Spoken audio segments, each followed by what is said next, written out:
اب تم صرف میری ہو۔ سارم نے اس کی کمر کی گرد ہاتھ ڈال کر اسے اپنے اتنے قریب کر لیا کہ دونوں کی دھڑکنیں ایک ہو گئیں۔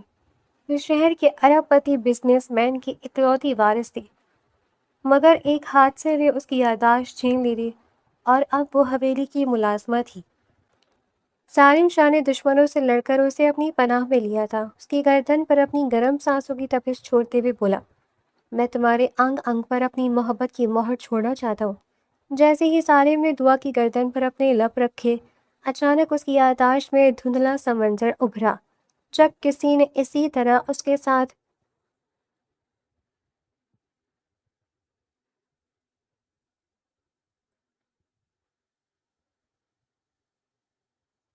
آج حویلی والوں کے یہاں بڑا فنکشن ہے، پورے شہر سے بڑے بڑے آفیسر اور چودھری آ رہے ہیں۔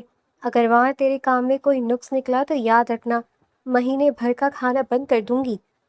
مومانی کے وہ زہریلے الفاظ اب بھی دعا کے کانوں میں پگھلے ہوئے شیشے کی طرح اتر رہے تھے۔ اس کے ماموں ہاشمہ اور مومانی ساجدہ نے 3 سال پہلے ایک مبہم کار حادثے کے بعد اسے اپنے گھر پناہ دی تھی۔ اس حادثے نے دعا سے اس کا سب کچھ چھین لیا تھا، اس کے شفق جیسے مہربان والدین، اس کا ہنستا کھیلتا گھر، اور سب سے بڑھ کر اس کا ماضی۔ دعا کو اس حادثے سے پہلے کی کوئی بات یاد نہیں تھی۔ ڈاکٹروں کا کہنا تھا کہ یہ شدید صدمے کی وجہ سے ذہنی بلاکیج ہے، لیکن اس کے لالچی ماموں کے لیے یہ ایک نعمت ثابت ہوا تھا، کیونکہ دعا اب اپنے حقوق اور جائیداد سے بالکل بے خبر ان کے گھر میں ایک مفت کی ملازمہ بن کر رہ گئی تھی۔ اور یہ لڑکی کہاں کھو گئی؟ حویلی کی پرانی ملازمہ ماسی خیرہ نے کچن میں داخل ہوتی اونچی آواز میں اسے ٹوکا۔ وہ جو شہر سے چھوٹے سائے کے خاص دوست آئے ہیں نا سالم صاحب، ان کا سوٹ استری ہو گیا؟ وہ بڑے غصے کے تیز ہیں، صحافی ہے نا، ہر بات میں کیڑے نکالتے ہیں، جلدی سے کپڑے ان کے کمرے میں پہنچا کر آ۔ دعا نے بے بسی سے اپنے دوپٹے کو درست کیا جو اس کے زید پڑتے چہرے کو چھپانے کی ناکام کوشش کر رہا تھا۔ اس نے کانپتے ہاتھوں سے بھاری ہینگر اٹھایا اور دھیمی قدموں سے حویلی کے اس پرسکون اور پرتعیش حصے کی طرف بڑھی جہاں مہمانوں کے کمرے تھے۔ سنگی مرمر کے چمکتے ہوئے فرش پر اس کے ننگے پیروں کی چاپ بھی سنائی نہیں دے رہی تھی۔ کمرے نمبر 4 کے سامنے پہنچ کر اس نے گہرا سانس لیا اور اپنے بکھرے ہوئے حواسوں کو مجتمع کرتے ہوئے دروازے پر ہلکی سی دستک دی۔ آ جاؤ۔ اندر سے ایک بارو گہری آواز ابھری۔ دعا نے دھیرے سے دروازے کو دھکیلا اور اندر داخل ہوئی۔ کمرے کی فضا میں ایک مہنگے پرفیوم اور سگار کی ملی جلی خوشبو پھیلی ہوئی تھی۔ سامنے لگی بڑی شیشے کی کھڑکی کے پاس پشت کیے ایک طویل القامت شخص کھڑا تھا جس نے بلیک ٹراؤزر اور سفید شرٹ پہن رکھی تھی۔ اس کے بائیں ہاتھ میں ایک فائل تھی اور وہ فون پر کسی سے دھیمی مگر حتمی لہجے میں بات کر رہا تھا۔ میں نے کہا نا غفار، مجھے اس کیس کی آخری کڑی ہر قیمت پر چاہیے۔ 3 سال پہلے جو کار حادثہ اس ہائی وے پر ہوا تھا وہ محض اتفاق نہیں تھا، مجھے اس لڑکی کا سراغ چاہیے، وہی اس پورے کھیل کی اکلوتی گواہ ہے۔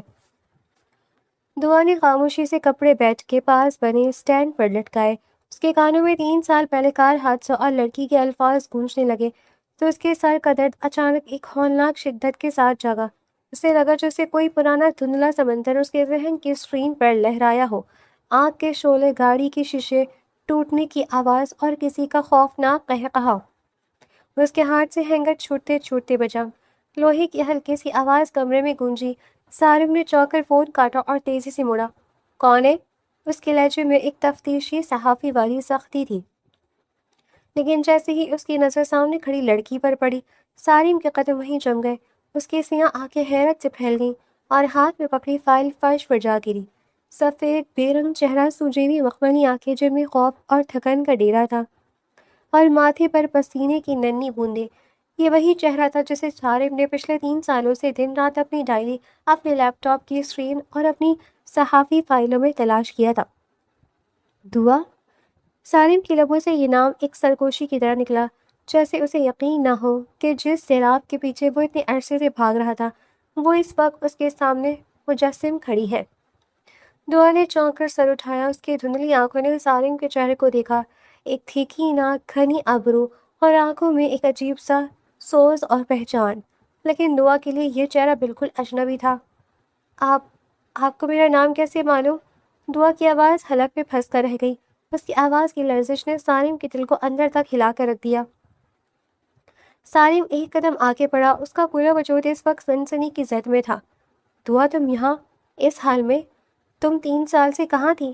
تمہیں اندازہ ہے کہ شہر میں تمہارے والدین کے قتل کے بعد… قتل؟ دعا نے یہ لفظ سنا تو اسے لگا جیسے زمین نے گھومنا بند کر دیا ہو۔ نہیں، میرے ماں باپ تو حادثے میں مرے ہیں۔ میں کچھ نہیں جانتی۔ اس کا سر چکرانے لگا تھا۔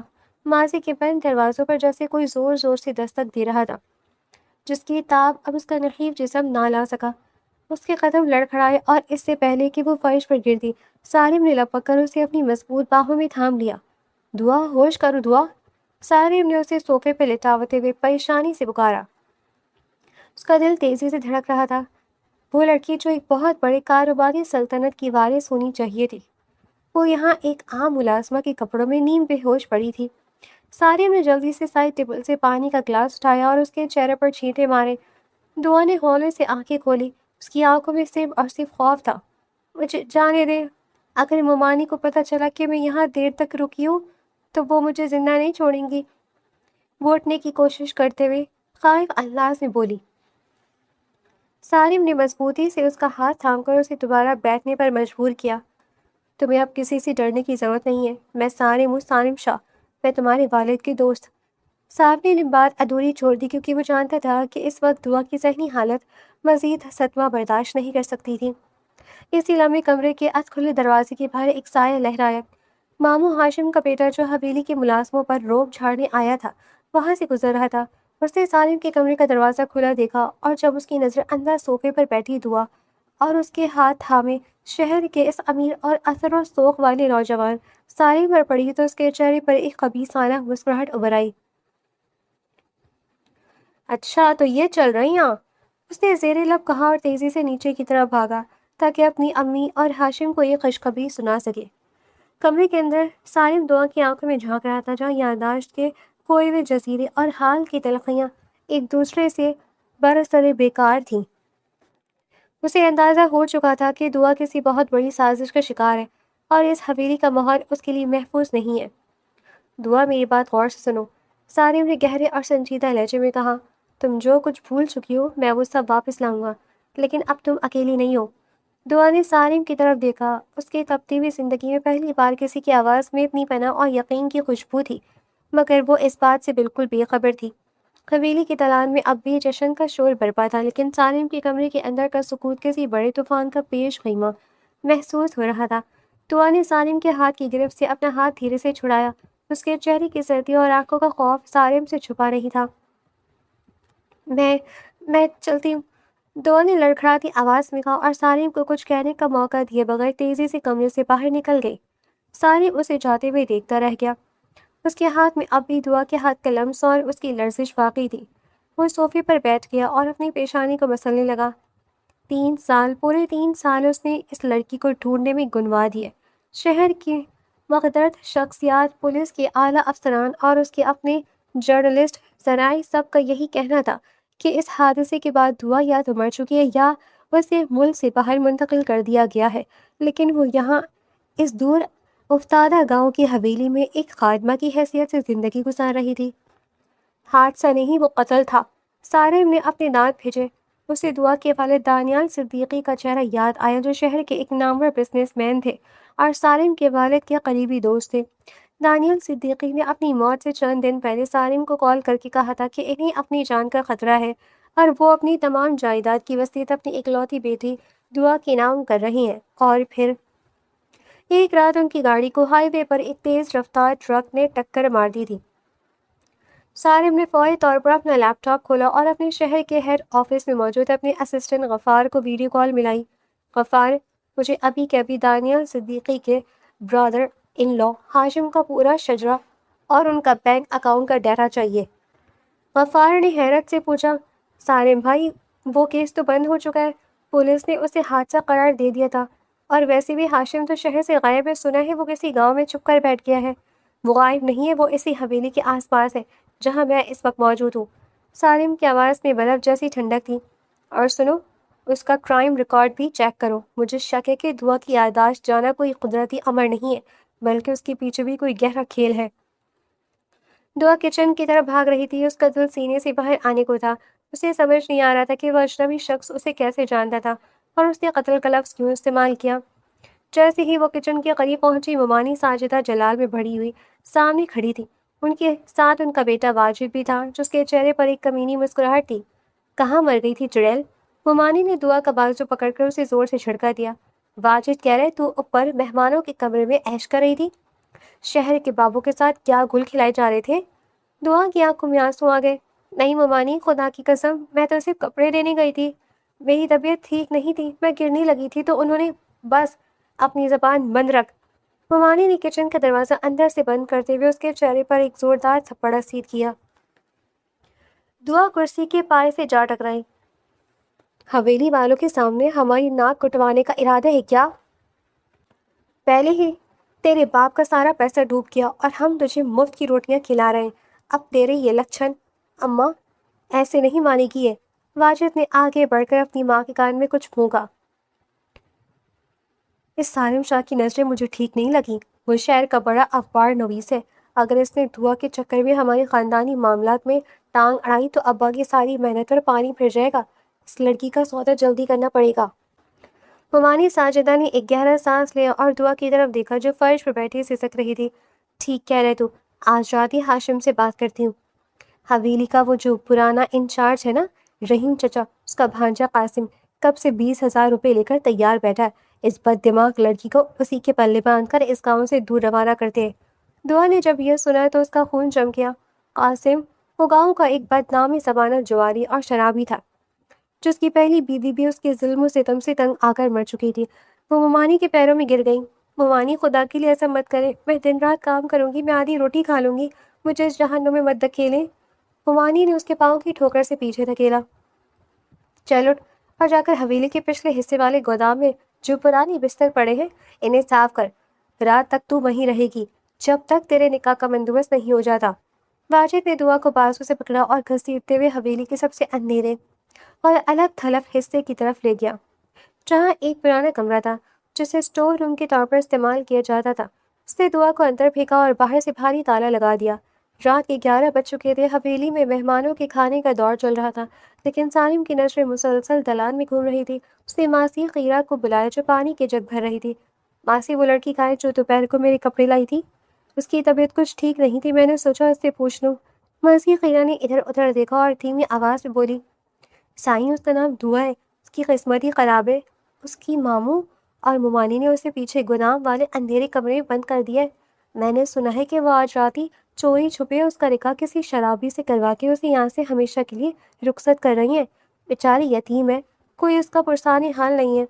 یہ سنتے ہی سالم کے ہاتھ میں پکڑا ہوا کانچ کا گلاس میز پر زور سے لگا اور ٹوٹ گیا۔ اس کی آنکھیں غصے سے سرخ ہو گئی۔ آج رات؟ سالم نے اپنے موبائل پر غفار کا میسج دیکھا جس میں لکھا تھا، سالم بھائی، ہاشم کے بینک اکاؤنٹ میں 3 سال پہلے دانیال صدیقی کی موت کے ٹھیک 2 دن بعد 50 لاکھ روپے ٹرانسفر ہوئے تھے۔ یہ خالصتاً قتل کی سپاری کی رقم تھی۔ سالم نے فون جیب میں ڈالا، اب دیر کرنے کا وقت نہیں تھا۔ وہ جانتا تھا کہ اگر قانون کا انتظار کیا گیا تو دعا کی زندگی ہمیشہ کے لیے تباہ ہو جائے گی۔ اس نے اپنے کوٹ کا بٹن بند کیا اور حویلی کے پچھلے حصے کی طرف اپنے قدم بڑھا دیے۔ حویلی کے عقبی حصے میں پھیلا ہوا اندھیرا گہرا اور پراسرار تھا۔ گودام کے خستہ حال لکڑی کے دروازے کے باہر ایک زنگ آلو تالا لٹک رہا تھا، جس کے پیچھے دعا کی سسکیاں اور بے بسی قید تھی۔ اندر حبس اور دھول کی بو فضا میں زہر گھول رہی تھی۔ دعا نے اپنے گھٹنوں میں سر دیے، ماضی کے ان دھندلے چہرے کو یاد کرنے کی کوشش کی جن کا ذکر سالم نے کیا تھا، لیکن جتنا وہ اپنے دماغ پر زور دے دی اس کی کن پٹیاں درد سے پھٹنے لگتی۔ اچانک باہر بھاری قدموں کی چاپ سنائی دی، تالا کھلنے کی کرخت آواز آئی اور دروازہ ایک چیخ کے ساتھ کھل گیا۔ باہر کی مدھم روشنی میں 3 سائے اندر داخل ہوئے۔ سب سے آگے ماموں ہاشم تھا جس کے چہرے پر عیاری اور خوف کا ملغوبہ تھا۔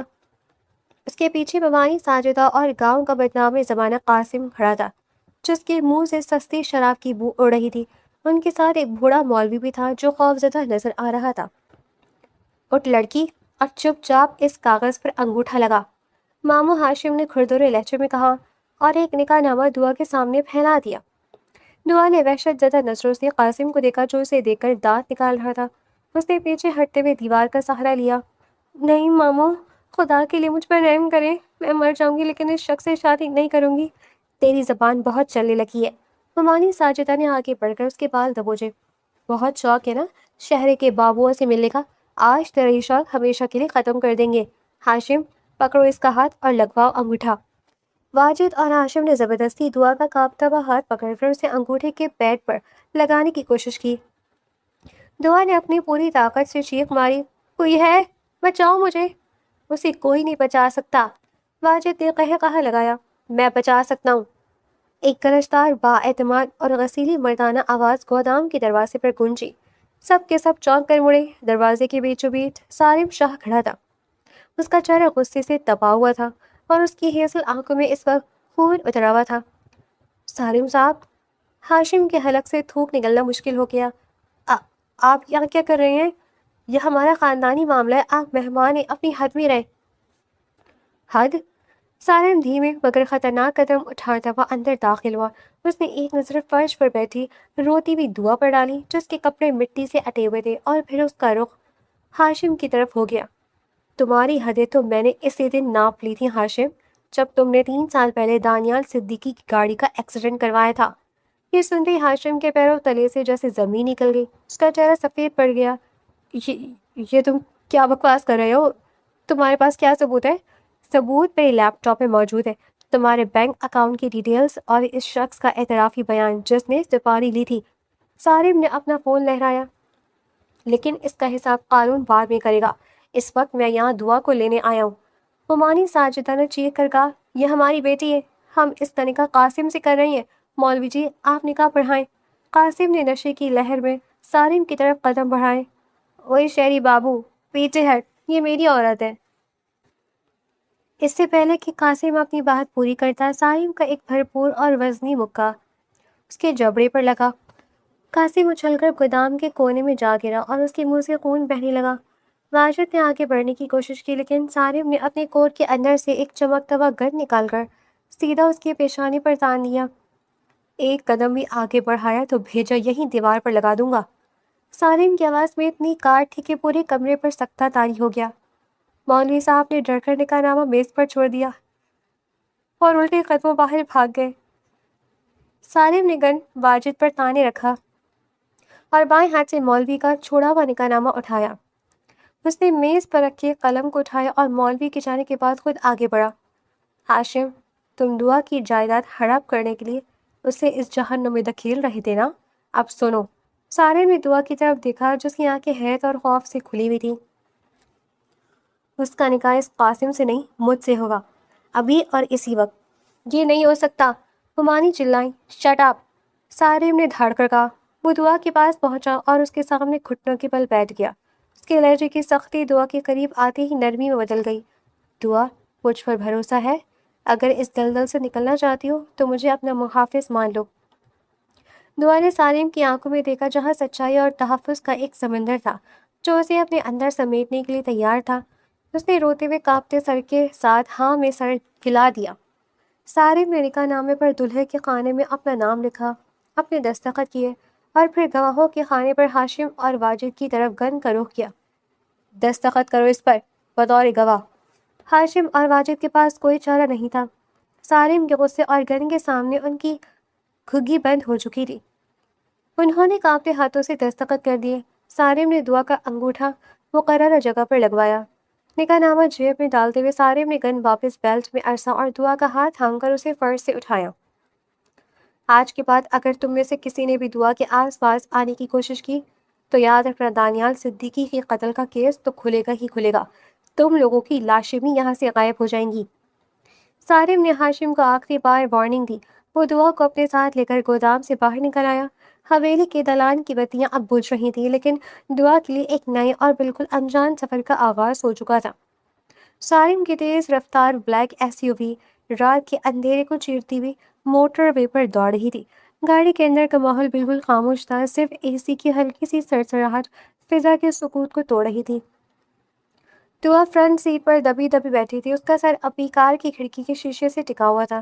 اس نے اپنے ہاتھ کی انگلیوں کو دیکھا جہاں اس کے انگوٹھے پر لگی سیاہی اب بھی گواہی دے رہی تھی کہ وہ اب ایک بدنام زمانہ جواری کی قیدی نہیں بلکہ شہر کے ایک مقتدر اور بااثر انسان کی قانونی بیوی بن چکی تھی۔ سالم نے اسٹیئرنگ پر گرفت مضبوط کرتے ہوئے ایک نظر دعا پر ڈالی۔ اس کے چہرے کی معصومیت اور خوف اب بھی واضح تھا۔ ڈرو مت دعا، اب کوئی تمہیں نقصان نہیں پہنچا سکتا۔ سالم نے نرمی سے کہا۔ اس کا لہجہ اب اس غسیلے صحافی جیسا نہیں تھا جو گودام میں گرج رہا تھا۔ دعا نے دھیرے سے سر گھمایا، اس کی مخملی آنکھوں میں الجھن کے سائے تھے۔ آپ نے مجھ سے نکاح کیوں کیا؟ آپ تو مجھے جانتے بھی نہیں، اور وہ جو آپ کہہ رہے تھے میرے پاپا کا قتل، کیا واقعی وہ ایک حادثہ نہیں تھا؟ سالم نے گہرا سانس لیا۔ میں تمہیں جانتا ہوں دعا، بہت اچھی طرح جانتا ہوں۔ تمہارے والد میرے والد کے بہترین دوست تھے۔ جب وہ حادثہ ہوا تو میں اس کیس کی انویسٹیگیشن کر رہا تھا، اور مجھے معلوم تھا کہ تمہارے ماموں ہاشم نے جائیداد کے لیے سب کچھ پلان کیا تھا۔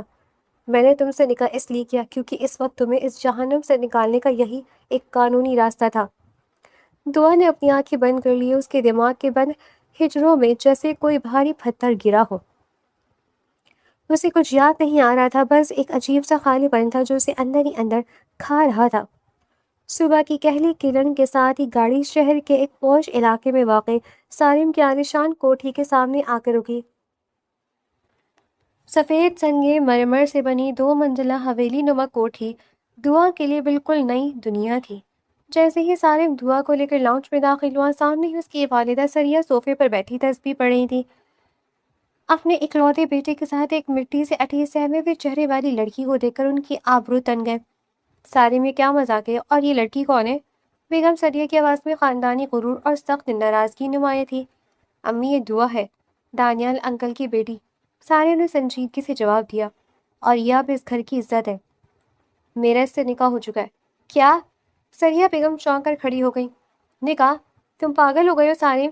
ایک ایسی لڑکی جس کا کوئی اتا پتہ نہیں، جو 3 سال سے غائب تھی، اور اب اس کا ذہنی توازن بھی ٹھیک نہیں ہے، تم اسے اس گھر کی بہو بنا کر لے آئے ہو؟ لوگ کیا کہیں گے؟ مجھے لوگوں کی پرواہ نہیں ہے امی، دعا کے ساتھ جو کچھ ہوا اس میں اس کا کوئی قصور نہیں ہے، وہ اس وقت شدید صدمے میں۔ سالم نے 2 ٹوک لہجے میں کہا، اور ملازمہ کو آواز دے کر دعا کو اوپر کی گیسٹ روم میں شفٹ کرنے کا اشارہ کیا۔ دعا خاموشی سے ملازمہ کے پیچھے چلتی، لیکن بیگم سریہ کے زہریلے جملے اس کے دل میں خنجر کی طرح اتر رہے تھے۔ اسے محسوس ہو رہا تھا کہ وہ ایک پنجرے سے نکل کر دوسرے زیادہ چمکدار مگر کٹھن پنجرے میں آ گئی ہے۔ اگلے چند دن دعا کے لیے ایک ذہنی جنگ کی طرح تھے۔ سالم نے شہر کے سب سے مہنگے نیورولوجسٹ ڈاکٹر رحمان سے دعا کا علاج کروایا۔ شام کے وقت جب سالم دعا کے کمرے میں داخل ہوا تو وہ کھڑکی کے پاس کھڑی باہر لان میں اڑتی تتلیوں کو دیکھ رہی تھی۔ سالم کے ہاتھ میں دوائیوں کا ایک پیکٹ اور کچھ نئی کتابیں تھیں۔ تمہاری ڈاکٹری سے بات ہوئی ہے دعا؟ سالم نے اس کے قریب آتے ہوئے کہا۔ انہوں نے کہا ہے کہ تمہارا علاج بلاکیج عارضی ہے۔ جیسے تم خود کو محفوظ محسوس کرو گی، تمہارا ماضی خود بخود تمہارے سامنے آ جائے گا۔ دعا نے مڑ کر سالم کو دیکھا۔ اور اگر وہ ماضی کبھی واپس نہ آیا تو؟ سالم صاحب، میں یہاں خود کو ایک بوجھ محسوس کرتی ہوں۔ آپ کی والدہ مجھ سے بات تک کرنا پسند نہیں کرتی۔ وہ سچ کہتی ہے، میں ایک بیمار اور لاوارث لڑکی ہوں۔ تم لاوارث نہیں ہو۔ سالم نے یک اس کے دونوں شانے پکڑ لیے۔ اس کی ہیزل آنکھوں میں ایک عجیب سا مان اور شدت تھی۔ تم میری بیوی ہو، جب تک میں زندہ ہوں تم خود کو اکیلا نہیں سمجھو گی۔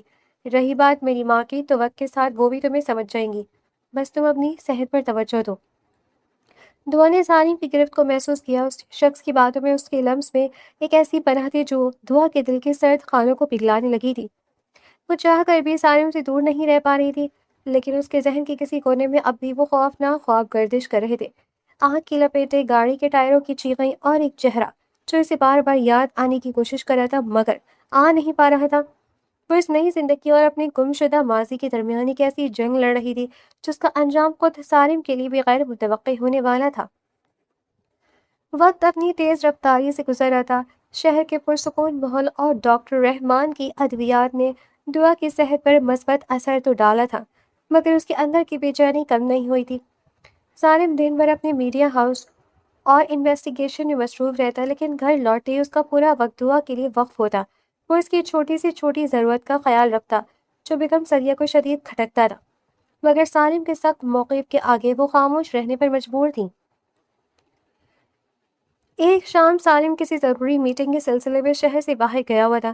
دعا اپنے کمرے میں بیٹھی اکتاہٹ کا شکار ہو رہی تھی کہ اچانک ملازمہ نے بتایا کہ سالم صاحب اپنی کچھ اہم فائلیں ہوم آفس میں بھول گئے ہیں اور آفس سے کسی بندے نے وہ لینے آنا ہے۔ ٹھیک ہے، میں ڈھونڈ کر دیتی ہوں، دعا نے کہا اور پہلی بار سالم کی پرسنل اسٹڈی روم کی طرف بڑھی۔ کمرے کا دروازہ نیم ہوا تھا، اندر چاروں طرف کتابوں، اخبارات کے تراشوں اور بڑی بڑی فائلوں کا ڈھیر تھا۔ دعا سالم کی میز کے قریب پہنچی۔ وہاں ایک بڑا سا براؤن لفافہ رکھا تھا جس پر سرخ روشنائی سے دانیال صدیقی کیس لکھا ہوا تھا، لفظ پر اپنے اور لفافے پر بھی۔ والد کا نام دیکھ کر دعا کے ہاتھ کانپنے لگے۔ ایک پراسرار کشش کے تحت اس نے لفافہ کھولا اور اس میں کاغذات اور تصاویر نکالی۔ سب سے اوپر ایک گاڑی کی تصویر تھی جو بری طرح تباہ ہو چکی تھی اور اسے آگ لگی ہوئی تھی۔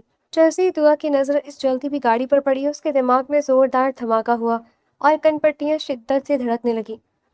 اس کی اگلی تصویر دیکھی، وہ اس کے ہنستے مسکراتے والدین کی تصویر تھی جن کے بیچ میں 14 سال کی ایک معصوم لڑکی کھڑی تھی۔ وہ لڑکی خود دعا تھی۔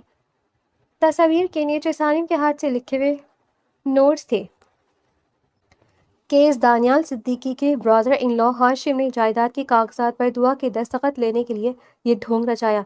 دعا اس رات گاڑی کی پچھلی سیٹ پر موجود تھی اور اس نے اپنی آنکھوں سے ہاشم کو اپنے والد پر گن چلاتے دیکھا۔ صدمے کے باعث لڑکی نے اپنی یادداشت کھو دی۔ گن مامو ہاشم! دعا کے منہ سے ایک بھیانک چیخ نکلی۔ ماضی کا وہ بند دروازہ جو پچھلے 3 سال سے مقفل تھا، ایک جھٹکے سے ٹوٹ گیا۔ یادوں کا ایک طوفان سیلاب کی طرح اس کے ذہن میں آیا۔ اسے یاد آیا اس ہولناک رات کو گاڑی کوئی حادثے کا شکار نہیں ہوئی تھی، بلکہ مامو ہاشم اور واجد نے ان کی گاڑی کو روکا تھا۔ پاپا نے جائیداد کے کاغذات پر سائن کرنے سے منع کیا تو ہاشم نے پاپا کے سینے میں گن داغ دی۔ پاپا کا بلڈ کار کے شیشے پر پھیلا تھا۔ مما کی چیخیں فضا میں گونجی تھی اور پھر انہوں نے کار کو دھکا دے کر کھائی میں پھینک دیا تھا جہاں اس میں آگ لگ گئی۔ دعا کسی طرح پچھلے شیشے سے باہر نکل کر جھاڑیوں میں گر گئی تھی جہاں سے ہاشم اسے اٹھا کر گاؤں لے گیا تھا تاکہ ہوش میں آنے پر وہ اسے جائیداد اپنے نام کروا سکے۔ دعا کے آنسو بے تحاشا بہنے لگے، اس کا پورا جسم لرز رہا تھا، لیکن اس دکھ کے ساتھ ہی اس کے دل میں ایک زہریلا گمان جاگا۔ سالم! اس نے سالم کے نوٹس کو دوبارہ دیکھا۔ سالم کو یہ سب پہلے سے معلوم تھا؟ وہ میرے پاس صرف اس کیس کی وجہ سے آیا؟ کیا اس نے مجھ سے محبت کی وجہ سے نہیں بلکہ اپنے کریئر کی سب سے بڑی بریکنگ نیوز اور اس ہائی پروفائل کیس کو جیتنے کے لیے نکاح کیا؟ کیا میں صرف اس کے لیے صرف ایک گواہ ہوں؟ اسی لمحے اسٹڈی روم کا دروازہ کھلا اور سالم، جو اپنی میٹنگ کینسل کر کے جلد لوٹ آیا تھا، اندر داخل ہوا۔ دعا کے ہاتھ میں وہ فائل اور اس کے چہرے پر پھیلی وحشت دیکھ کر سالم کی چھٹی حس نے خطرے کا سگنل دیا۔ دعا، تم یہ فائل! سالم اس کی طرف بڑھا۔ قریب مت آئیے گا، دعا نے چیخ کر کہا اور پیچھے ہٹ گئی۔ اس کی آنکھوں میں شدید دکھ اور بے اعتباری تھی۔ آپ نے مجھ سے جھوٹ کیوں بولا سالم صاحب؟ آپ نے مجھ سے کہا تھا کہ آپ میرے محافظ ہیں، لیکن آپ تو ایک تفتیش کار نکلے۔ آپ نے مجھ سے نکاح صرف اس لیے کیا تاکہ آپ دانیال صدیقی کے کیس کی اکلوتی گواہ کو اپنے قبضے میں رکھ سکیں۔ سالم کے قدم وہیں رک گئے۔ اس کا دل ایک لمحے کے لیے دھڑکنا بھول گیا۔ دعا، تم غلط سمجھ رہی ہو۔ ہاں، میں اس کیس پر کام کر رہا تھا، لیکن تم سے نکاح کا فیصلہ صرف اور صرف تمہیں بچانے کے لیے تھا۔ میں اب آپ کی کسی بات پر یقین نہیں کروں گی۔ دعا نے روتے ہوئے فائل میز پر پڑھ گئی۔ مجھے سب یاد آ چکا ہے۔ میرے پاپا کا قتل کون ہے اور میں کون ہوں۔ مجھے اب آپ کی اس ہمدردی کی ضرورت نہیں ہے جو ایک نیوز چینل کی اسکرین پر چلنے والی خبر کے لیے ہو۔ دعا سالم کو سنے بغیر روتی ہوئی کمرے سے باہر بھاگ گئی۔ سالم نے اسے روکنے کی کوشش کی، لیکن وہ جانتا تھا کہ اس وقت دعا پر سچائی کا یہ پہاڑ ٹوٹا ہے، اسے سنبھلنے کے لیے وقت چاہیے۔ مگر وہ یہ بھی جانتا تھا کہ اب ہاشم کے انجام کا وقت قریب آ چکا ہے اور وہ دعا کو یہ ثابت کر کے رہے گا کہ اس کا نکاح کوئی سودا نہیں بلکہ اس کی زندگی کی سب سے بڑی سچائی تھی۔ دعا کے انکار اور بے اعتباری نے سالم کے دل کو گہرا زخم دیا تھا، لیکن وہ جذباتی ہو کر بیٹھنے والوں میں سے نہیں تھا۔ وہ جانتا تھا کہ دعا کے دل سے اس شک کو مٹانے کا واحد طریقہ یہ ہے کہ اسے مکمل انصاف دلایا جائے اور اس کے والدین کے قاتلوں کو کیفر کردار تک پہنچایا جائے۔ اگلی ہی صبح شہر کے سب سے بڑی عدالت کے باہر میڈیا کا ہجوم تھا۔ سالم شاہ نے اپنے تفتیشی صحافی کے تمام ذرائع اور غفار کی مدد سے حاصل کردہ ثبوت عدالت میں پیش کر دیے تھے۔ دانیال صدیقی کے قتل کا کیس، جو 3 سال سے ایکسیڈنٹ کی فائل تلے دبا ہوا تھا، اب ایک ہائی پروفائل مرڈر کیس بن کر جج کے سامنے تھا۔ عدالت کے کٹہرے میں ماموں ہاشم اور واجد ہتھکڑی میں جکڑے کھڑے تھے، ان کے چہرے خوف اور ذلت سے سیاہ پڑ چکے تھے۔ سالم نے اس شوٹر کو بھی ڈھونڈ نکالا تھا جس نے ہاشم سے رقم لی تھی، اور وہ اب عدالت میں سلطانی گواہ بن چکا تھا۔ جناب عالی، میرے پاس اس رات کے تمام ثبوت، بینک ٹرانزیکشنز اور ملزمان کا اعترافی بیان موجود ہے۔ سالم نے مضبوط اور گرجدار آواز میں جج کے سامنے آخری دلائل دیے۔ انہوں نے نہ صرف دانیال صدیقی کا قتل کیا بلکہ ایک معصوم لڑکی کی ذہنی حالت کا فائدہ اٹھا کر اسے 3 سال تک قید رکھا۔ تمام ثبوت اتنے پختہ تھے کہ ہاشم کا وکیل ان کا دفاع نہ کر سکا۔ جج نے ہتھوڑا مارتے ہوئے اپنا حتمی فیصلہ سنایا۔ عدالت تمام ثبوتوں اور گواہوں کے بیانات کی روشنی میں ہاشم اور اس کے بیٹے واجد کو دانیال صدیقی کے قتل اور جائیداد پر ناجائز قبضے کے جرم میں عمر قید کی سزا سناتی ہے، اور دانیال صدیقی کی تمام جائیداد اور اثاثے ان کی اکلوتی وارث ان کی بیٹی دعا صدیقی کے نام منتقل کرنے کا حکم دیتی ہے۔ عدالت کے کمرے میں موجود دعا، جو پچھلی نشست پر خاموش بیٹھی تھی، اس کے آنسو بہہ نکلے، یا آنسو دکھ کے نہیں بلکہ انصاف ملنے کے سکون کے تھے۔ اس نے دیکھا کہ سالم نے ایک بار بھی اس فتح کا کریڈٹ اپنے میڈیا ہاؤس کو نہیں دیا، بلکہ وہ خاموشی سے فائلیں سمیٹ کر اس کی طرف بڑھا۔ شام کے وقت سالم کی کوٹھی کا ماحول بدل چکا تھا۔ بیگم ثانیہ نے جب ٹی وی پر سارا سچ دیکھا اور انہیں معلوم ہوا کہ دعا کوئی معمولی یا لاوارث لڑکی نہیں بلکہ ایک معزز خاندان کی بیٹی ہے جو اتنے بڑے ظلم کا شکار ہوئی تھی، تو ان کا دل پگھل گیا۔ وہ خود دعا کے کمرے میں آئی اور اس کا ہاتھ اپنی ہاتھوں میں لے لیا۔ مجھے معاف کر دینا دعا بیٹا، میں خاندانی غرور میں اندھی ہو گئی تھی، لیکن سالم نے تمہارا ہاتھ تھام کر ثابت کر دیا کہ وہ سچا ہے۔ اس نے یہ سب صرف تمہارے لیے کیا ہے۔ دعا نے بیگم ثانیہ کو گلے سے لگا لیا۔ اس کا دل اب سالم کی طرف سے بالکل صاف ہو چکا تھا۔ اسے احساس ہو گیا تھا کہ اگر سالم کی زندگی میں صرف خبر اہم ہوتی تو وہ حویلی کے اس تاریک گودام میں اپنی جان خطرے میں ڈال کر اس سے نکاح نہ کرتا۔ رات کے وقت جب آسمان پر چاندی اپنی پوری آب و تاب سے چمک رہا تھا، دعا کوٹھی ٹیرس پر کھڑی ٹھنڈی ہوا کے جھونکوں کو محسوس کر رہی تھی۔ اس نے سفید رنگ کا خوبصورت لباس پہن رکھا تھا اور اس کے چہرے پر اب وہ پرانا خوف نہیں بلکہ ایک دھیمی سی مسکراہٹ تھی۔ سالم دھیرے سے قدم اٹھاتا ہوا اس کے پیچھے آ کر کھڑا ہو گیا۔ کچھ دیر دونوں کے درمیان خاموشی رہی، پھر سالم نے اپنے کوٹ کی جیب سے نکاح نامہ نکال کر اس کے سامنے رکھا۔ اب تم آزاد ہو دعا۔ سالم کی آواز میں ایک عجیب سا سوز تھا۔ تمہارے والدین کے قاتل جیل میں، تمہاری جائیداد اور تمہارا نام تمہیں واپس مل چکا ہے۔ یہ نکاح میں نے حالات کے جبر کے تحت کیا تھا تاکہ تمہیں قانونی تحفظ دے سکوں۔ اگر تمہیں اب بھی لگتا ہے کہ میں نے تمہارا استعمال کیا ہے تو تم اس بندھن کو ختم کرنے کے لیے آزاد ہو۔ دعا نے مڑ کر سالم کی ہیزل آنکھوں میں جھانکا، جہاں اس کے لیے بے پناہ محبت اور احترام اور اسے کھو دینے کا ڈر صاف دکھائی دے رہا تھا۔